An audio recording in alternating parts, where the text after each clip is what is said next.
తరాలకు తరగని ఆస్తిగా కట్టినటువంటి కాళేశ్వరం ప్రాజెక్టును మరి బద్నాం చేస్తూ అందులో ఒక చిన్న పార్ట్ మేడిగడ్డ అనేటటువంటిది మహాసముద్రం లాంటి కాళేశ్వరం ప్రాజెక్టులో మేడిగడ్డ అనేది ఒక చిన్న పార్ట్.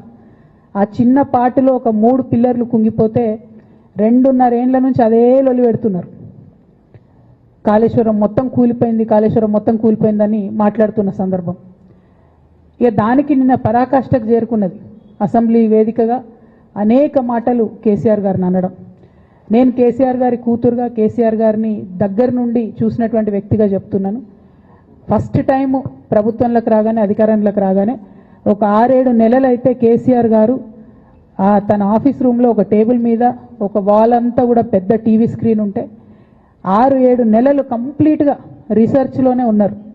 ఎట్లా నీళ్లు తీసుకురావాలి తెలంగాణకు, ఏం చేయాలి మనం అనేటటువంటి రీసెర్చ్లు ఉన్నారు. అటువంటి వ్యక్తి మీద ఇట్లాంటి నిందలేయడం అన్నది నిజంగా దారుణం. కేసీఆర్ గారికి తిండి ధ్యాస ఉండదు, డబ్బు ధ్యాస ఉండదు, ఉండేది ఒకటే కేవలం తెలంగాణ ధ్యాస.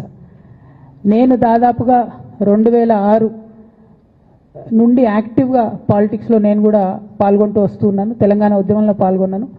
అప్పటి నుంచి ఇప్పటి వరకు కూడా నేను చూస్తున్నా, ఎప్పుడు కూడా కేసీఆర్ గారు తెలంగాణ విషయం తప్పితే, ప్రజల విషయం తప్పితే పర్సనల్ విషయాలు మాట్లాడే టైము 0.1% కూడా ఉండదు.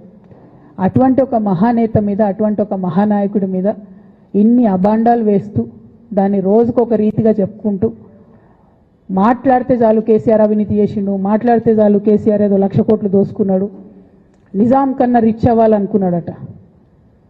డెఫినెట్గా నిజాం బాటలోనే నడుస్తాం. నిజాం కట్టిన ఉస్మాన్ సాగర్లోనే కదా ఇయ్యాలటి కూడా హైదరాబాద్ ప్రజలు నీళ్ళు తాగుతున్నది. ఆ నిజాం ఆదర్శం, ఆ నిజాం స్ఫూర్తి అని కేసీఆర్ గారు చాలా సందర్భాలలో చెప్పిండ్రు. ఇవాళ కాళేశ్వరం కడితే నేను చెప్తున్నా గ్యారెంటీగా ఇంకా 200 సంవత్సరాల తర్వాత కూడా తెలంగాణ బిడ్డలు కేసీఆర్ గారిని తలుచుకుంటారు. అటువంటి గొప్ప ప్రాజెక్టు కాళేశ్వరం ప్రాజెక్టు.